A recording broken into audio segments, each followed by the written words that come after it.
Hello, how's it going? Today, we're talking about Lei Shen. He's about to earn himself the title of the Thunder King, and as you can probably guess, people don't just earn a title like that for no reason, so you may want to sit down, take some deep breaths, and prepare yourself. Or you could just carry on doing whatever you're doing. Doesn't really matter. Let's go! This is Lei Shen. He's a descendant of a minor warlord of no real consequence. However, due to the endless squabbling of the Mogu, he's pretty accustomed to the brutality of clan warfare. He never wakes up in the morning like, "What? More clan warfare? I'm so unprepared." He's prepared. He's always prepared. Despite his skill and success in battle, he couldn't help but see the constant conflict and political manoeuvring as a bit of a betrayal to the Mogu's potential. He knew they were better than this. Nevertheless, he continued to be loyal to his father.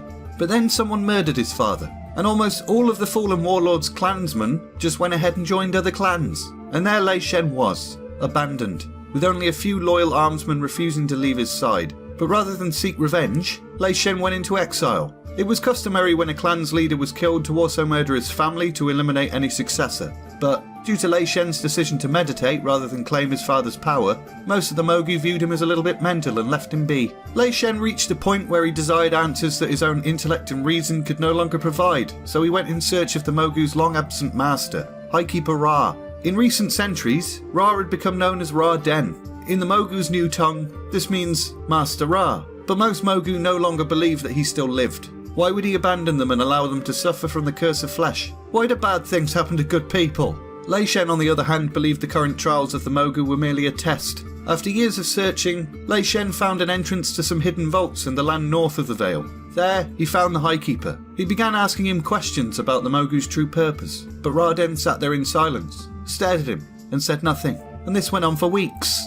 Finally, Lei Shen came to the conclusion that the Highkeeper was not sat contemplating some grand plan. He was not engrossed in the work of the Titans. The ballbag had just bloody given up. The suffering of his entire race had been for nothing more than this dingleberry just not bothering anymore. He unleashed his anger on Ra, accusing him of abandoning the Titans and their purpose. It was this point that Ra sort of woke up from his stupor. He took Lei Shen to the Thundering Mountain. This mountain was very thundery, and no Mogu had ever dared scale its slopes before. They went inside a vault, and Ra showed Lei Shen the lingering power of Aman'Thul. Look at this little egg with a mustache. The answers that Lei Shen had been seeking were revealed. The Titans of the Pantheon were dead, murdered by one of their own. The final hope was the world of Azeroth itself, but it was already infested with creatures of the void. As Ra revealed this, he expected the information would shatter Lei Shen as it had himself. However, the Mogu reacted in a surprisingly different and unexpected way. He punched Ra Den right in the neck and bound him in enchanted iron bands. He had decided if Ra wasn't going to continue the work of the Titans, then he'd bloody do it himself.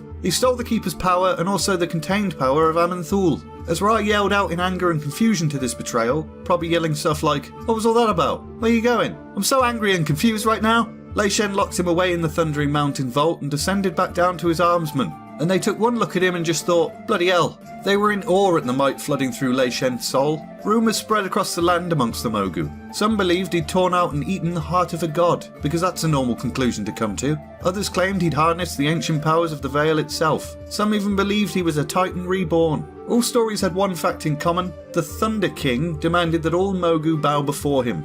Those who refused to yield to his will would be smited, smoked, smitten, whatevs, you get it. Lei Shen set out to unify the Mogu and forge them a new destiny as the Masters of Azeroth and Guardians of its world soul. With lightning and thunder at his command, he crushed all opposition. The fortunate ones died quickly, the unfortunate ones, not so quickly. Most of the Mogu rallied to him out of fear, but his miracles soon inspired devotion. Lei Shen had mastered the tools of the Keepers, one of which being the Engine of Nalak Shah, a device discovered beneath the land north of the Vale.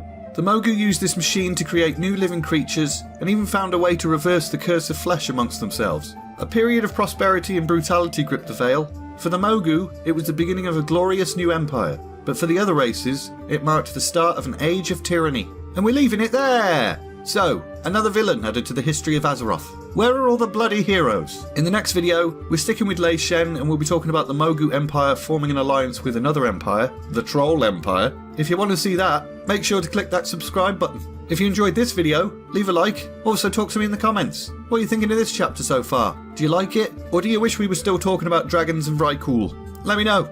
But all that's left to say is, thanks very much for watching, and see ya!